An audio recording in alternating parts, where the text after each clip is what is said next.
Assalamualaikum warahmatullahi wabarakatuh. Saya Ulfa Kuswala, mahasiswi Prodi PGSD kelas 4 PGSD A1. Di sini saya akan menyampaikan penjelasan tentang model-model pengelolaan kelas, yaitu dengan mata kuliah manajemen kelas yang bisa menerangkannya yaitu Bapak Nyoman. Selanjutnya saya akan menjelaskan tentang pengertian model pengelolaan kelas. Model pengelolaan kelas yaitu suatu pola yang digunakan agar peserta didik lebih aktif dalam mengikuti suatu pembelajaran. Menurut Novan Adiwiani, model-model pengelolaan kelas itu ada beberapa formasi di dalamnya. Di antaranya yaitu 1. Formasi tradisional, 2. Auditorium, 3. chevron, 4. bentuk U, yang kelima meja pertemuan, yang keenam formasi konferensi, yang 7. formasi pengelompokan terpisah, yang 8. formasi tempat kerja, 9.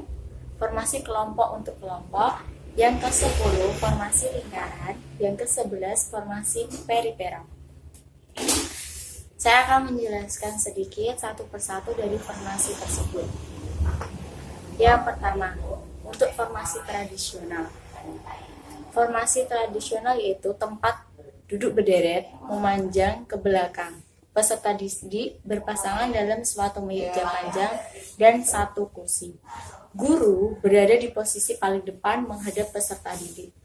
Posisi ini cocok digunakan untuk metode ceramah. Biasanya paling sering digunakan. Kelebihan dari formasi ini yaitu posisi siswa mudah diatur, untuk yang lebih tinggi dapat ditaruh di barisan paling belakang dan yang lain menyesuaikan.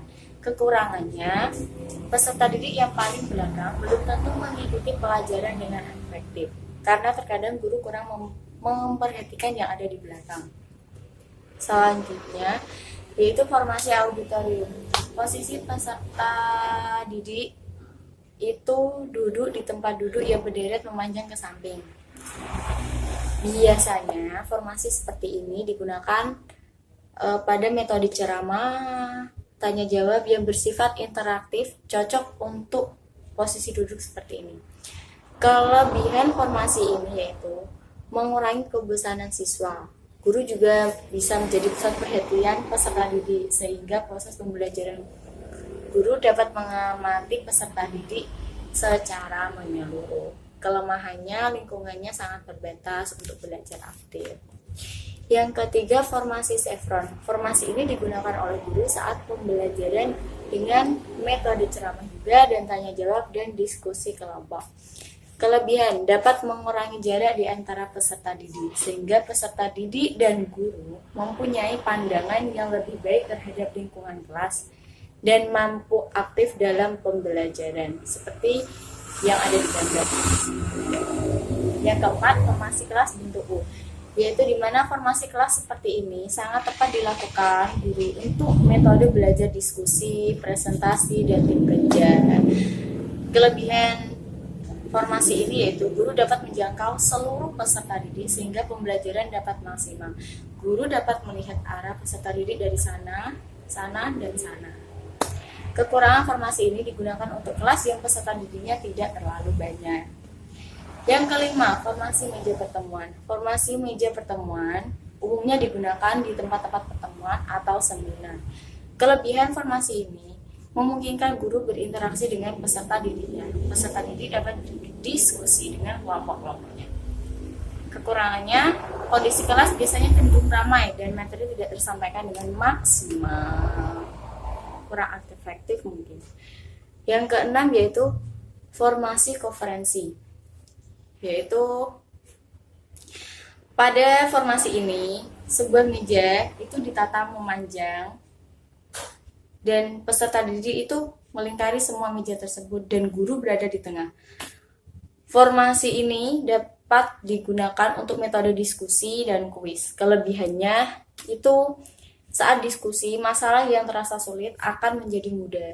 Kekurangannya dapat mengurangi peran penting peserta didik.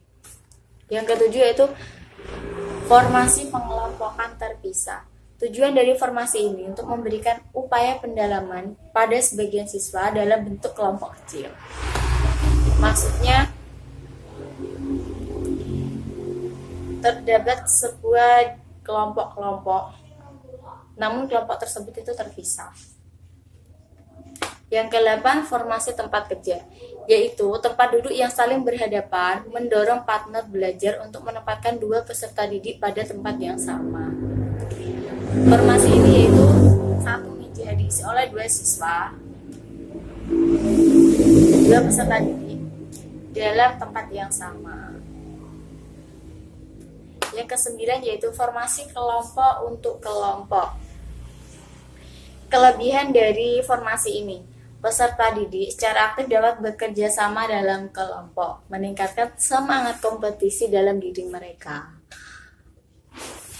Kekurangan dari formasi ini yaitu mungkin salah satunya yaitu peserta didik kurang memperhatikan guru karena peserta didik akan lebih asik dalam kelompoknya. Yang kedua, jika dalam suatu kelompok tersebut terdapat satu peserta didik yang pintar, maka peserta didik yang lain akan mengandalkan peserta didik yang pintar tadi. Yang ke-10 yaitu formasi lingkaran, yaitu di mana guru, posisi guru di sini dan peserta didik itu melingkar. Guru tetap berada pada lingkaran tersebut tapi bukan berada di tengah, hanya melingkar. Kekurangan dari formasi ini yaitu pembelajaran kurang efektif dalam penerimaan dan pemberian tugas, karena peserta didik cenderung lebih suka bermain karena mereka melingkar bersama teman-temannya. Yang terakhir yaitu formasi periferal, yaitu formasi tempat duduk dengan meja ditempatkan di belakang peserta didik. Guru dapat menyuruh peserta didik memutar kursi-kursinya secara melingkar saat guru ingin melakukan diskusi kelompok. Jadi posisi meja berada di belakang peserta didik dan kursi mereka berada di depan. Jika guru ingin melakukan diskusi, mereka bisa memutar kursinya. Guru tidak berada di tengah, tapi tetap berada di depan. Baik, itu penjelasan dari saya mengenai model-model pengelolaan kelas. Sekian dari saya. Wassalamualaikum warahmatullahi wabarakatuh.